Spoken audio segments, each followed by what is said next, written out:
The sweet smell of old man testicles and forgotten underwear. Perfect year. And we are back with another FGO Thursday. And I hope you are Thursday. Because we're gonna start with Charles-Henri Sanson, which is aka Head Shop Man. His favorite quote is, "Get into the chop, chop, chopper." Yeah. And it's our Frenchie.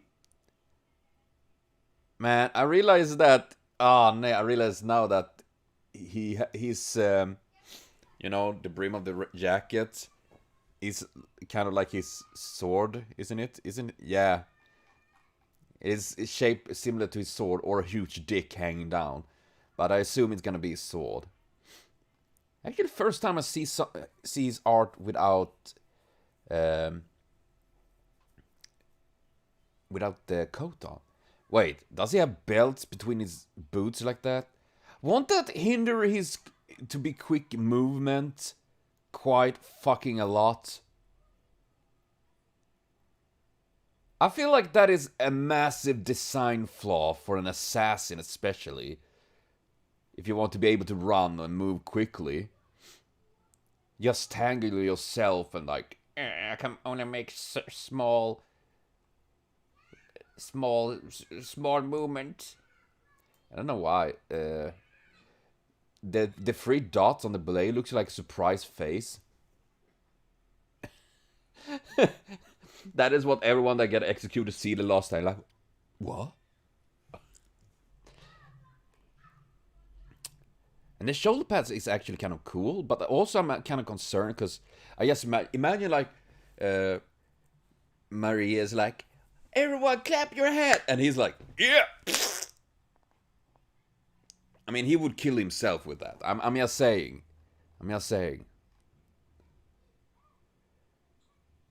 That's cool.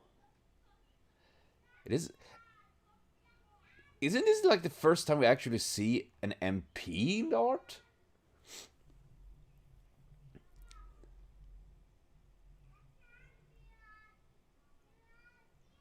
Kind of cool. And when the first one there looks kind of the gate of truth or whatever it was called in Fullmetal Alchemist, I kind of like it. This was actually interesting. Charles-Henri Sanson, France, Lawful Evil. Mamoru Miyano also was Bedouin and Jekyll and Hyde. Indeed. Strength and Constitution D, Agility C, Magical Power D, Luck A, Noble Fantasy B. Yeah. Present Concealment Dick. Yes, good. He can hide his dick. So can I. Suppress one's presence as servant. It is suitable for espionage activities. Although he's an assassin, the act of assassination is close to impossible for a Sanson. Yeah, I mean, he's more of execution and stuff like that. Yeah, executioner A++. Severing evil with evil. The ultimate judgment act. Damage increased toward those of evil alignment. Also, a servant will also become a target in the case that acts of that servant are regarded as evil. I can see that it can be abused very, very much. I mean, evil alignment, okay, but the acts regarded as evil, I mean, of course, it's very subjective, you know? I'm just saying, you know? Some would say that I am so handsome, it's evil, it's a crime, and I'm like, sorry, it is not a crime to be this hot. You know, it's of course very subjective. So if you're like, you're suddenly evil, but I no, this is not evil. But in my eyes, that is really evil. So I shall stab you and execute you. But no, something I just imagined. Medical techniques A to A+. Holy shit! Modern medical techniques have surpassed medical technology in those days, when superstition was running rampant. But several levels. Still, this skill is not compared to the standard of the modern era, but is instead determined by the standard of the era that the servant lived in. Still, that's pretty good. Give him an education to become a doctor. Human anatomy research B. Boob. A concept a concept placed on the other side of execution and medical techniques. Sanson was not negligent in doing research on where he could wound the human body that would result in person not dying, prognostic, symptoms not being left behind, etc. Speaking it from another angle, he has a good understanding where it's okay to wound someone at the time for fighting against them. That's gonna... I mean, also it's a good way, like, I know how to execute a person very quickly, but I also know how to not do that. No offense, la mort espoir. Death is the hope for tomorrow. That is something a very depressed person would say. That is something I would say quite a lot, I think. Target one person? La mort... Oh god, I want to sneeze. There we go. I just suppressed it. The materialization of the true execution tool, the guillotine.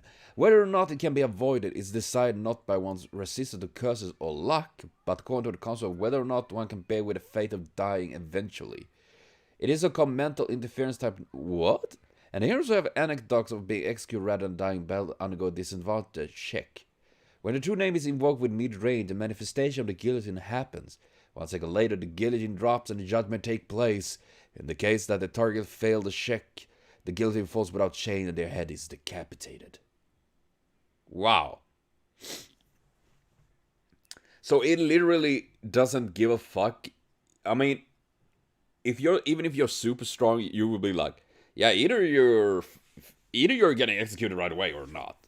And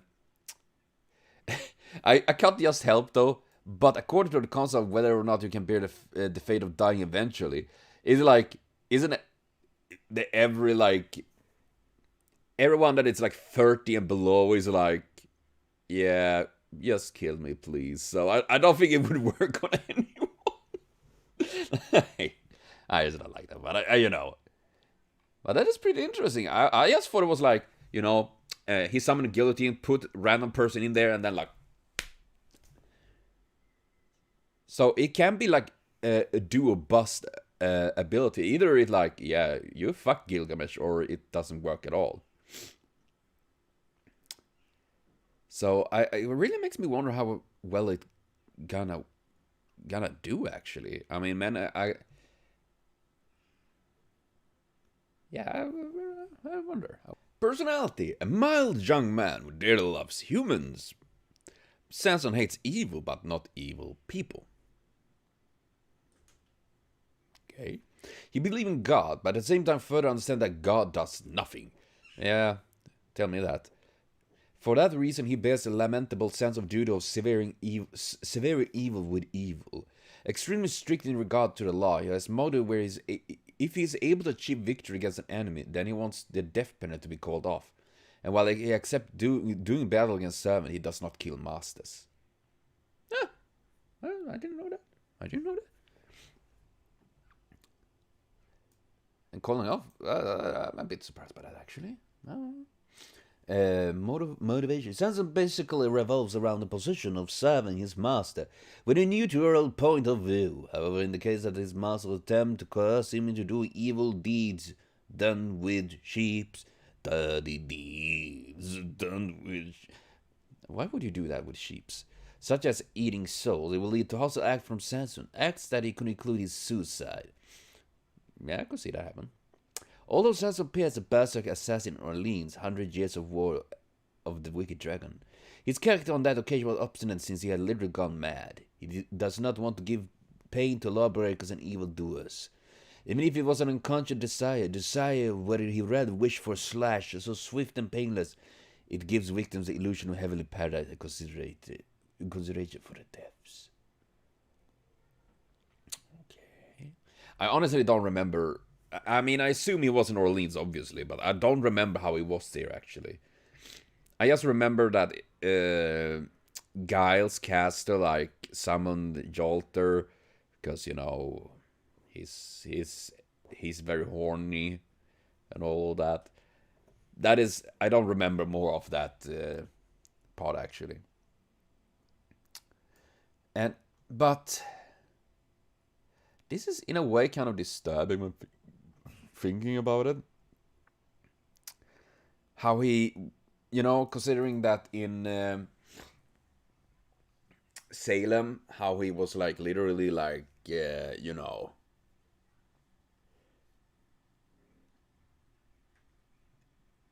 he was there and everyone, Hopkins like hang people left and fucking right, and it is like, if he was really against that, wouldn't he? And then he like allowed himself to death. But then again, I mean, he was crushed by his guilt and all that. So I guess. Ah well. Dialogue example: servant, assassin. I have called on you, responding to your summons. The disappointing thing is that I cannot kill humans. Nevertheless, if it's fine with you, then please use me. You can't kill humans? Isn't that what you kind of do? It is an ironic way of life. It is because I do not want to hurt people that consequently I studied the technique on how to hurt them. There are no lacks of pride in the household of executioners. I do at least mean that I have no pride. The reason for that is just live.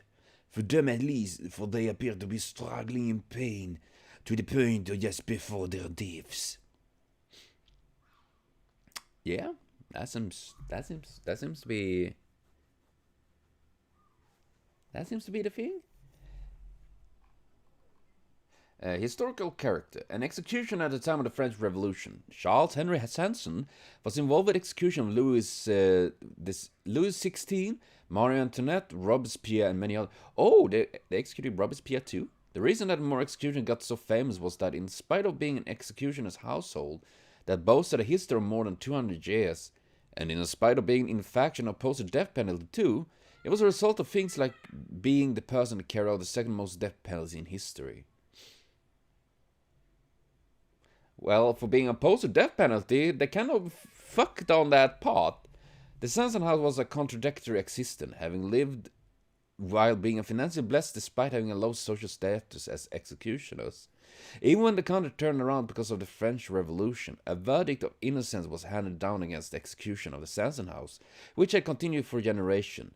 To guillotine without their will, that was their role.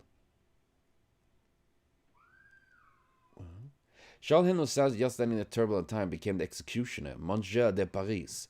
He executed targets from every social class, from figures such as Louis XVI, Marie Antoinette, and Robespierre, whose reputation was literally linked with the history of France, to as far as obscure people. In particular, the execution of Louis XVI seemed to be an extreme shock for even Sanson, and after Louis XVI's execution, Sanson entered some priest to hold mass for the king. For the king! That it was a counter-revolutionary crime at the time of the French Revolution. It was something so serious it became a capital crime. But even so, Sanson repeatedly held a mass for the king. It was also noted that Charles-Henri Sanson was an exceptional advocate for equality even in those days. Really? That's amazing. He helped abandoned patients as physician, and he accumulated research so that the people having their senses carried out would have no pain and prognostic symptoms. That's good. That's nice. Supporting that, even if it was something everybody would not concern themselves with, even if it was something that would not be rewarded, Sanson would put up with agony and respectfully continue on with that role. Yeah, well, I mean, that's a surprise actually. I do remember reading a bit about Charles-Henri Sanson and all of that, but wasn't Charles-Henri Sanson been like very old? And I'm sorry, I got sniffles today. I'm allergic to life. I shouldn't be alive, I guess. Nah, but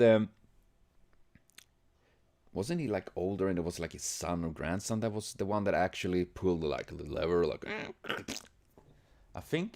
Maybe I'm wrong, but still, it's actually kind of interesting history to it, and all of that.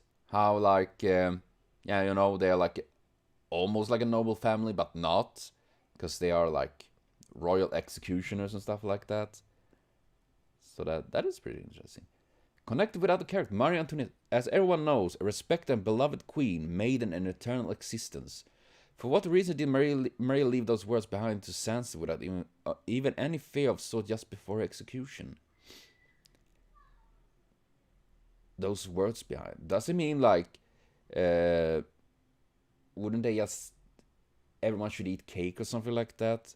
Which is they have come to conclusion might not actually she have said, but rather that been spread and as an opposition towards the royal family, you know, because after all that, you know, revolution and stuff. Amadeus Mozart. As everyone knows, they have a relationship as fellow perverts. As rivals, we are rivals. What? Okay, I'm happy they actually like just saying out loud, like, you know, fellow perverts. I'm sorry, but can we not? But can we not be together? They said. Sanson wants to cry. Aww. That's sad. Come from Illustrated. Not to mention Noah Fatt's guillotine and the four horses' head on his shoulder. The design of his outfit is such as the wheels, ladder, and cross are used as models of torture and execution tools. No, that's true. For the fact that he's a servant of the French Revolution, I looked up the details of his bloodline, career, etc. As well, it was extraordinarily enjoyable. He is fundamentally a serious character who also is an addition of facial expression where he looks down on someone while laughing, but another sort of thing was unexpected in the Bamboo Broom Diary. Yeah, I'm not sure what. I don't get the joke here. Yeah, me neither, Potato. I'm not sure what he means by that.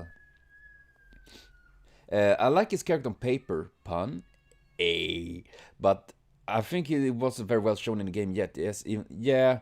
I like how they turn the MP with such simple constant guilt to something so cool. Yeah, that I agree. I mean, I think that is pretty cool because it is very unexpected. As said, I thought it was literally like, you know, put a person there, the heads are rolling. But they actually make something like literally, do you fear to die or not, or you know, like that, and like, because I can imagine like even the like meeting the greatest person like that can't be defeated, and then like Sanson appear. Okay, guillotine time. Are you afraid to die? Dead. Yeah. And his design is, I think his design is pretty neat. I think it's mostly that, I'm not sure, but I think it's,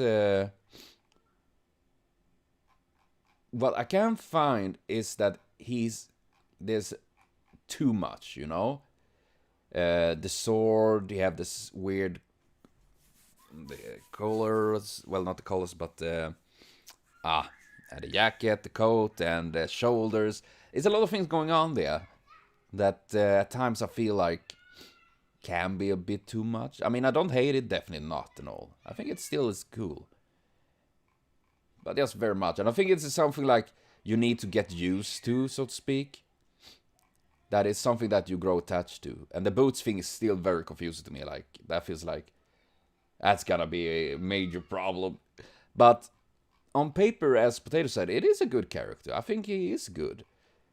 I just think that he's one of many characters that really need to get lots of development in game to like see them grow and yeah, generally just work them out even more.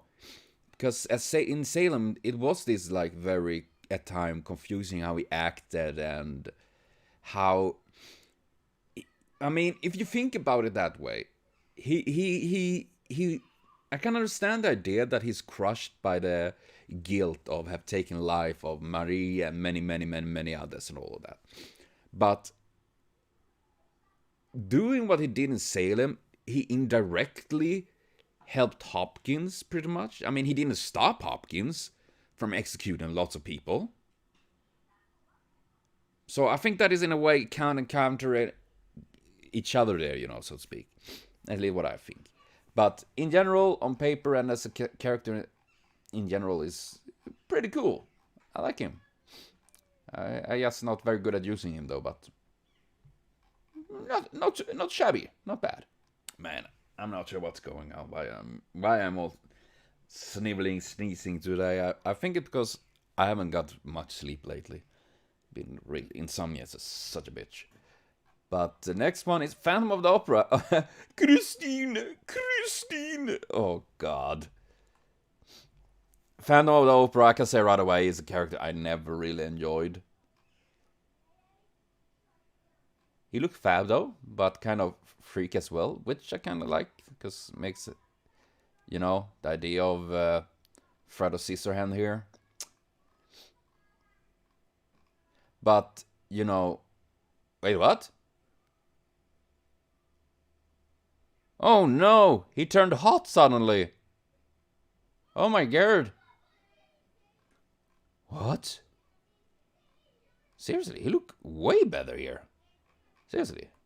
Yeah, you should drop that mask thing. That one fucking sucks. My personal opinion. I mean, it's just like a fuck hole in his face there. You know, it's just a big hole there. Okay. Phantom of the Opera. Chaotic Evil. Ryoto Okai also voiced Romulus, Caesar, Lancelot, Lancelot, Cirque, and Vlad. Roma!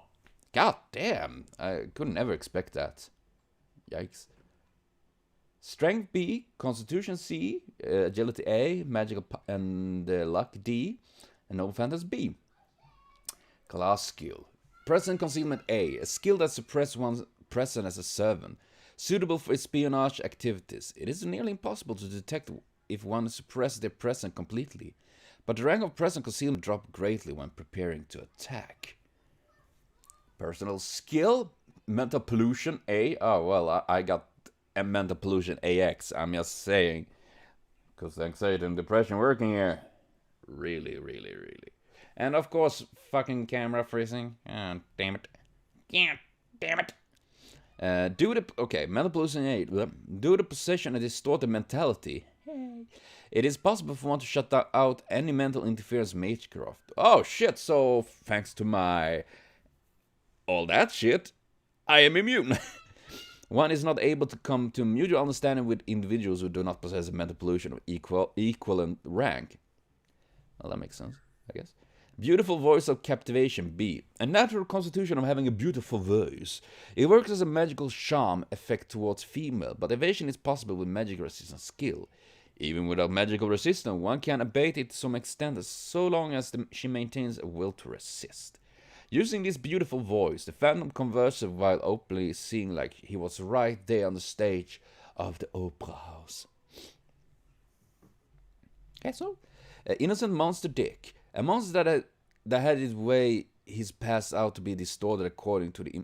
A monster that had the way he's passed out to be distorted. Whatever. In my brain, I guess. Cultivated in future years. His ability and appearance have been completely transformed. He, who is model for the Phantom of the Opera novel's character, has received the influence of that work, where his real face has changed into something grotesque, while also both his arms have already further transformed into something that belongs to those of a grotesque monsters. If you could please remove his black gloves.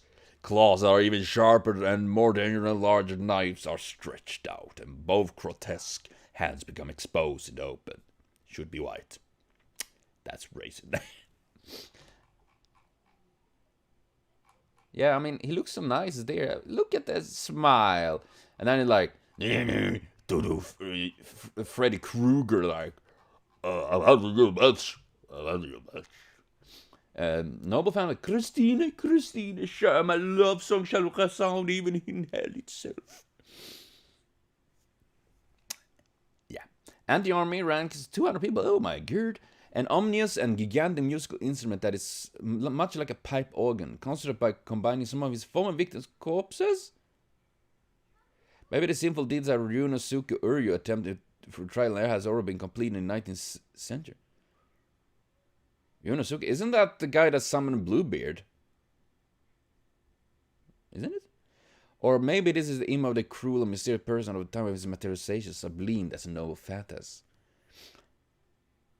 No, that is a different... Ryusuke was his name, right? Or was... Ah, well, whatever. I also know he's a psycho with Blackbeard. Not Blackbeard, Bluebeard. Well, Blackbeard is also a kind of psycho, but... you know. By matching with his singing voice that is owned by his grotesque vocal organs, this noble phantom scatters invisible magic damage to his surrounding.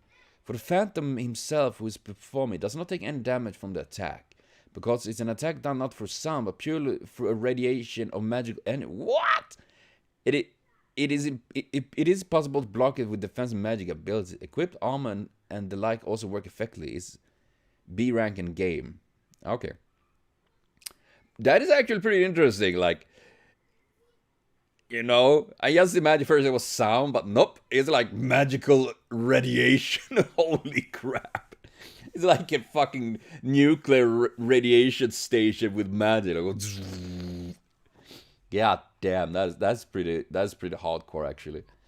Personality. Fundamentally, the Phantom is gentlemanly. However, he's not a true gentleman, unlike Blackbeard. Rather, he is doing no more than consistently playing the part of himself as a gentleman.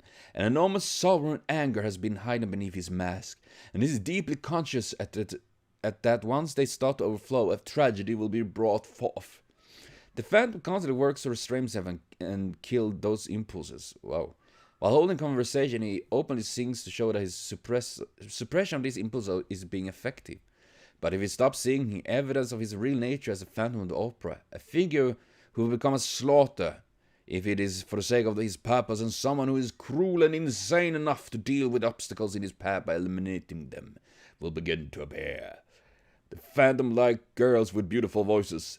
I'm safe, because I'm neither a girl or have a beautiful voice. Sacre. If such a girl where his eyes are fixed to her, he will also appeal that she will mature into diva if she's under my guidance. I guess Nero is safe as well. Yeah, snap. I'm a fucking savage. And motivation. Attitude towards master. As for his master, the Phantom somehow become emotionally attached to them while saying, "What a magnificently beautiful voice." He is mixing them up with a diva from his past. Although he's acquired an insanity because of his mental pollution, he's very obedient as a servant. However, because his utterances are conversation that are constantly similar to him singing, what he's trying to say is substantially not transmitted very well. The wish the Phantom wants to make on the Holy Grail is for the diva that he guided to receive the honor of being the best in the world. If possible, he wants to bring up his master as a diva, regardless of the gender. Therefore, he will probably care for his master more than anything else. That is actually a bit surprising. I didn't expect that. That's nice. Dialogue example. I will sing you as you doze off, with beauty enshrining you. Sing with me one more time. One more time. Hey! You told me to sing. It turns out that those who witness my face will certainly know no fear. Even you too, and you as well. My soul and voice are here, bundled up into one. Sing, sing, my angel, sing loudly to the extent that it can reach even me who had fallen. That's kind of crazy. Historical image and character. A masked killer, a man who concealed a cursed and grotesque face with a mask modeled after a skull. The mysterious person appeared in The Phantom of the Opera, a novel set in the 19th century. Perhaps the person became the model of the novel character. Settling down in an aqueduct that is like the vast underground labyrinth beneath the opera house, Palais Garnier. The Phantom was charmed by a pure, chaste young actress, even guiding her to becoming a diva, and he conducted serial murders on behalf of his unfilled love. Connection with other character. Girls arrive. What? The strangeness and conversation mesh will... somehow I could see that happen, actually. Gilles de Rais and Phantom of the Opera. You know, they have this kind of, like, fanatism towards a certain female, and then they're like, yeah, you know. That's kind of it. Yeah, kind of. Comment from the illustrator. Although he already turned into a joke character because of event from the FGO story, yeah... His design was initially drawn up as with an elegant image. However, after Mr. said he should be even more like a mysterious person, he settled down with into this current design. Also, when I was looking up various media of the Phantom of Opera to get the touch of drawing his picture, I found out the Phantom of Opera in the old days was conscious of himself, given that there was a side of this mysterious person who was conscious of his entire face. So it's different when you're visually concealing only the right side of his face with a mask. Personally, I resolutely create a mysterious person who is possessing a young man. and I did an illustration to represent that in the final ascension. In this game, because he holds a Nova fan and is overall valuable as an assassin, I'm grateful greatly plays an active role in Ember Gathering. Oh, yeah.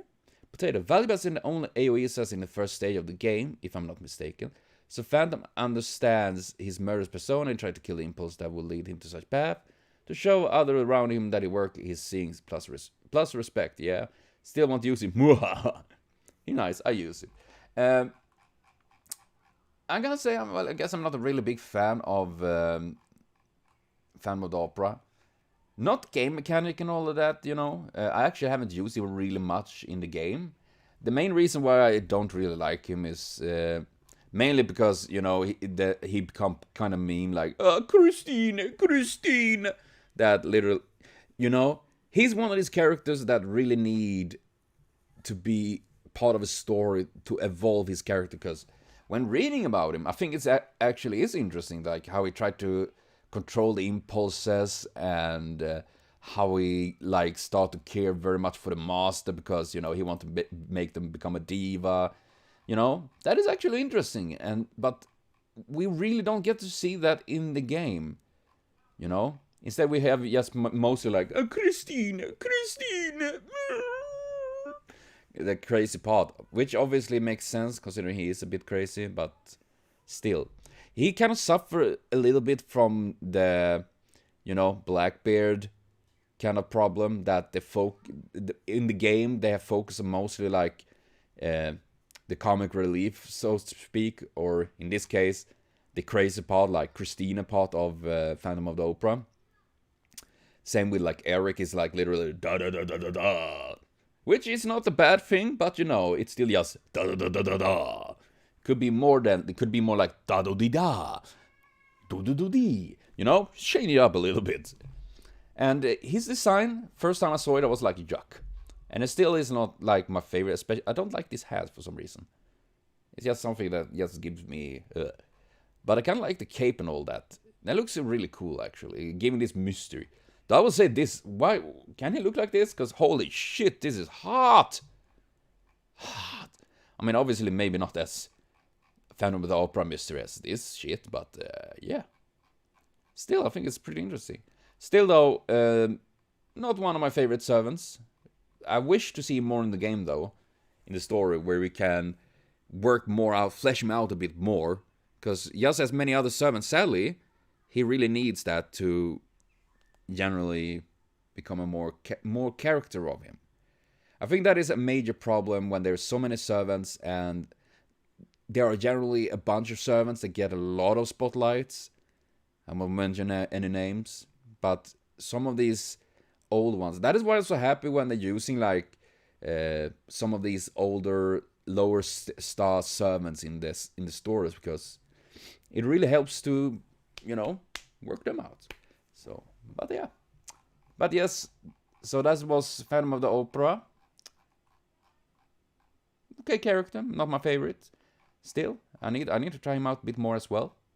Sanson. So yeah, that will be for now though. And I will be back with more FGO Thirstday next Thursday. So thank you for watching.